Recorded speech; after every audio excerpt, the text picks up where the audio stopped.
Good morning my friends. आप सभी लोगों को एक बार फिर से आज कुछ नया सीखने को मिलेगा। तो आइए चलते हैं नए टॉपिक की तरफ, जिसका नाम है practice based on pronoun part 3। कुछ नया इसमें ज़रूर आज सीखेंगे। तो आज चलते हैं बिना कुछ समय गंवाए हुए कुछ नए चीज़ों की तरफ। जैसे कि सेंटेंस है, everyone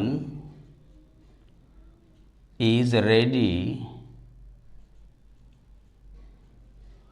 to present one's project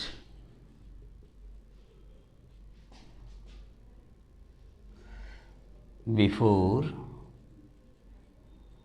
the teacher। ये सेंटेंस दिया हुआ है ए बी सी और यहाँ दिया है no error D. A B C D में से आपको देखना है कि इसमें एरर कौन सा है, कौन से पार्ट में आप लोग को जो है सही करना है। तो एक एक पार्ट को देखते रहें और सही ढंग से करते रहें। यहाँ देख रहे हैं, everyone is ready to present one's project before the teacher. ज़रा इसमें एरर आप लोग ढूंढ के बताएं कहाँ पे एरर है। एवरीवन, यहाँ इसका वाक्य का सब्जेक्ट क्या है, एवरीवन है, और यहाँ पे दिया है उसका पॉजेसिव दिया है वंस। तो गलती कहाँ है, पार्ट बी में एवरीवन के साथ जैसे दिया है everyone, everybody, someone,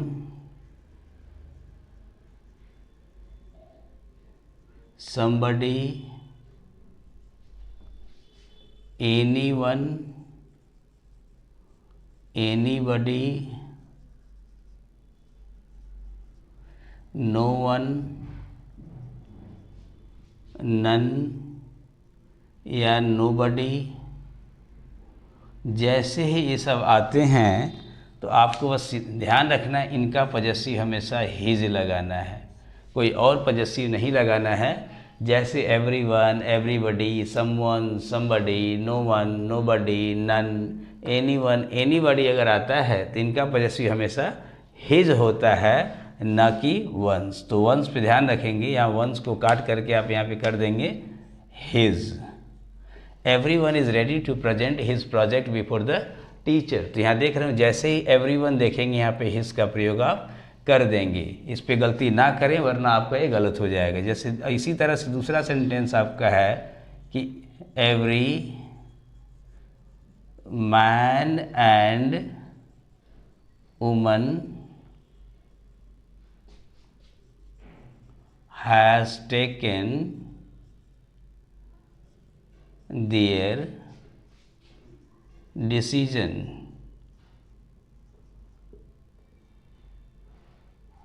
no error है। तो इसमें कई पार्ट देखेंगे, इसमें भी है 1 2 ए बी सी और यहाँ दिया है डी। फिर से एरर इसमें आप लोग ढूंढेंगे, देखेंगे कैसे क्या है। Every man and woman has taken their decision. तो जहाँ पे भी यहाँ पे एवरी मैन और एवरी वुमन या एवरी मैन या यहाँ पे वुमन, यहाँ पे देखेंगे यहाँ पे मेल है और यहाँ पे फीमेल है। तो एंड के बाद जो सब्जेक्ट है यहाँ पे विमेन, ये जो सब्जेक्ट है इसी सब्जेक्ट के अनुसार आपको ये बदलना है। एरर आपका सी है, यहाँ पे होगा her. Every man and every woman has taken her decision. अगर इसी को हम रिवर्स कर देते कि एवरी वुमन एंड मैन, तब यहाँ पे क्या कर देते, हिज कर देते। तो हमेशा याद रखिए, एंड के बाद का जो नाउन होता है उसी नाउन का एवरी के साथ कोई भी सब्जेक्ट जुड़ा हो, नाउन या जो भी नाउन जुड़ा हो एवरी के साथ, ईच के साथ, तो याद रखिए कि आपको जो प्रोनाउन पॉजेसिव में लगाना होता है वो हमेशा एंड के बाद वाले नाउन के अनुसार होता है। तो यहाँ पे अगर मैन होता तो हिज है, या वुमन है इसलिए यहाँ पे हर है। चलिए नेक्स्ट की तरफ चलते हैं। अभी थर्ड जो है आपका है, one must follow his duty, one must follow his duty honestly। यहाँ दिया हुआ है कि कई पार्ट में यहाँ पे भी हैं A B C और यहाँ दिया है नो एरर में D। तो मेरे प्यारे बच्चों इसमें ज़रा ढूंढें आप लोग एरर को, कहाँ पे आपको मिलेगा। One must follow his duty honestly, यहाँ पे वन दिया हुआ है सब्जेक्ट में, तो यहाँ पे हिज नहीं होगा, एरर फिर से आपका सी में आ गया। तो वन मस्ट फॉलो, वन के साथ हमेशा वंस आता है, इसको रट लीजिएगा। वन जैसे ही आए पॉजेसिव वंस आता है, प्रिफ्लेक्सिव इसका वन सेल्फ आता है। इसके अलावा आपको कुछ नहीं लगाना है, लेकिन ये वन जो है अकेले एक सब्जेक्ट होना चाहिए। चलिए चलते हैं चौथे की तरफ। एक जो फोर्थ क्या है, one boy was reading one's novel sitting in the shade of the tree। अब इसको ज़रा देखेंगे। One boy was sitting reading one's, A B C, यहाँ पे कर लेते हैं no error D. One boy was reading one's novel sitting in the shade of a tree. अब यहाँ देख रहे होंगे इन द शेड ऑफ होगा कि अंडर द शेड ऑफ होगा, यहाँ पे आपको कन्फ्यूजन हो रहा होगा। तो यहाँ जैसे ही मेरे प्यारे बच्चों शेड दिखाई दे आपको इन लगाना है, और ये पार्ट बिल्कुल सही है, यहाँ पे कोई एरर नहीं है। एरर आपका ये बी पार्ट में है, क्योंकि यहाँ पे जैसे वन के साथ क्या दिया बॉय, अगर यहाँ बॉय है तो यहाँ पे बॉय के लिए मेल के लिए क्या आएगा हिज आएगा।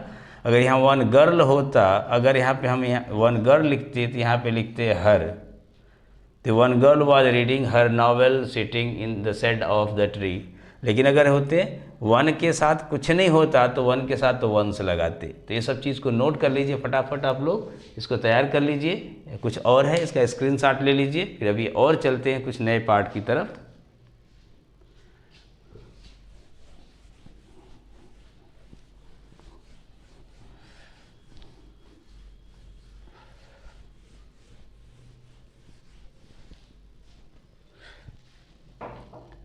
ये सब सारी चीज़ें जो आपकी हैं ये एग्ज़ाम में आने वाली होती हैं, इसलिए आप लोग एक एक चीज़ पर ध्यान रखना चाहिए और कैसे करना है इस पर ध्यान रखिए। लेट, ये जो आपका फोर्थ है, नेक्स्ट है जो फिफ्थ होगा, फोर्थ तो आपने पढ़ा दिया है, फिफ्थ है late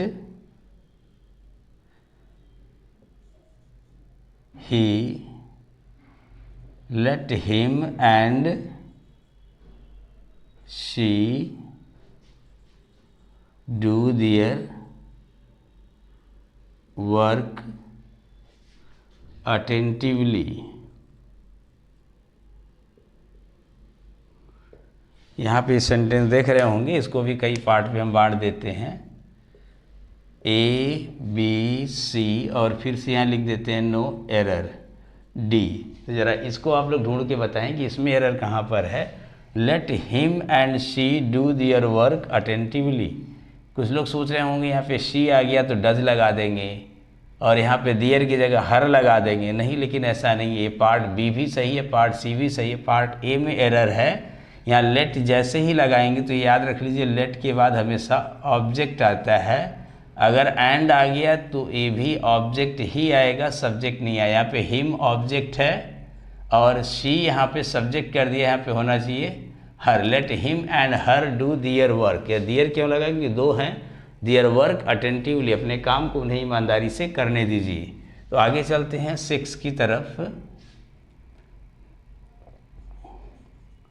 late we play the game together. Let we play the game together, no error है। ए बी सी और यहाँ दिया है डी। तो इसमें देखेंगे ये लेट अभी अभी हमने बताया, लेट के बाद जो ऑब्जेक्ट होना चाहिए तो पार्ट ए में गलत है। Let us play the game together, आओ किसी गेम को एक साथ खेलते हैं। सजेशन है तो let's play the game together. अब नेक्स्ट की तरफ चलते हैं जो आपका 7th है, neither of the twins, neither of the twins were sitting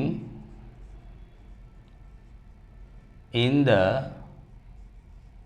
room, no error है। इसमें देखेंगे नाइदर वन पार्ट है, ऑफ द ट्विंस दूसरा पार्ट है। यहाँ कर देंगे sitting, A B C D, और इसमें एक जो पार्ट ए हो गया, ई हो गया, 4 की जगह 5 पार्ट है। Neither of the twins were sitting in the tree, अगर आपको याद होगा तो ये नाइदर जो वर्ड है, neither of the twins, twins कितने होते हैं, 2 होते हैं, तो इनके लिए नाइदर बिल्कुल सही है, यहाँ कोई एरर नहीं है। नाइदर ऑफ द ट्विंस, और वर्ब देखिए, जैसे ही वर्ब देखते हैं तो वर्ब के पहले जो नाउन है ट्विंस प्लूरल है, तो उसके हिसाब से तो ये सही है। लेकिन जैसे ही आते हैं यहाँ प्रेपोजिशन की तरफ, यहाँ पे प्रेपोजिशन अगर आ जाए आपको तो इसके पहले वाला जो सब्जेक्ट होता है नाइदर, यही सब्जेक्ट जो है मेन सब्जेक्ट है। इस मेन सब्जेक्ट नाइदर के साथ हमेशा हम लगाते हैं वॉज या इज़, यहाँ पे हमेशा सिंगुलर वर्ब का प्रयोग करते हैं। Neither of the twins was sitting in the room, तो इसमें पार्ट सी में एरर है, इसको ध्यान रखेंगे। अब आपका 8th आगे है, इसको कैसे करना है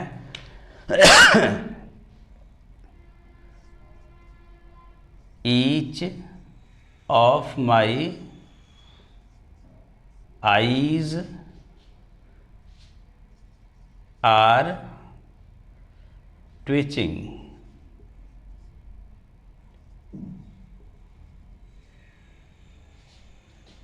very rapidly,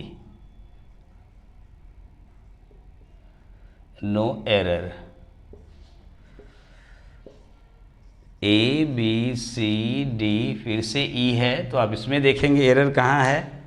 each of my eyes, eyes कितने होते हैं, 2, 2 के लिए भी ईच का प्रयोग किया जा सकता है, तो ईच ऑफ सिलेक्शन बताता है, ये भी बिल्कुल सही है, ईच ऑफ माई आईज। अब देखेंगे यहाँ पे ऑफ प्रेपोजिशन फिर से आ गया, और ईच सिंगुलर को डिनोट करता है, इसलिए यहाँ पे आर गलत है, यहाँ पे क्या होना चाहिए, इज। पार्ट सी में फिर से एरर आ गया। तो इस तरह से सारे एरर्स एक एक करके आप पढ़ते रहें, देखते रहें और इंतज़ार करिए अगले पार्ट का। तो मेरे प्यारे विद्यार्थियों, जो लोग नए हैं तो फटाफट चैनल को सब्सक्राइब जरूर कर लें। बिना सब्सक्राइब किए हुए आपको बहुत सारे चीज़ों को मिस करना पड़ेगा, तो आप इसको सब्सक्राइब कर लें इस चैनल को। अगर आप नए व्यूवर्स हैं तो ज़रूर कर लें, पुराने हैं तो आप किए ही होंगे, भरोसा है कि आप ज़रूर किए होंगे। लेकिन अगर आप लोग ये वीडियो देख रहे हैं, अगर आपको पसंद आ रहा है तो इसको शेयर और लाइक करना बिल्कुल ना भूलें, और मेरे साथ लगातार जुड़े रहें, जिससे इसी तरह से नए नए जो चीज़ें आपको सीखने को मिलेंगी इस चैनल पर, निश्चित रूप से आप परीक्षा में पास हो जाएंगे और परीक्षा अच्छे से क्वालिफाई कर करके नौकरी ज़रूर पाएंगे, मेरा वादा है। और इसी वादे के साथ आपसे विदा लेते हैं, तो इंतज़ार करते रहिए अगले पार्ट का। तब तक के लिए धन्यवाद।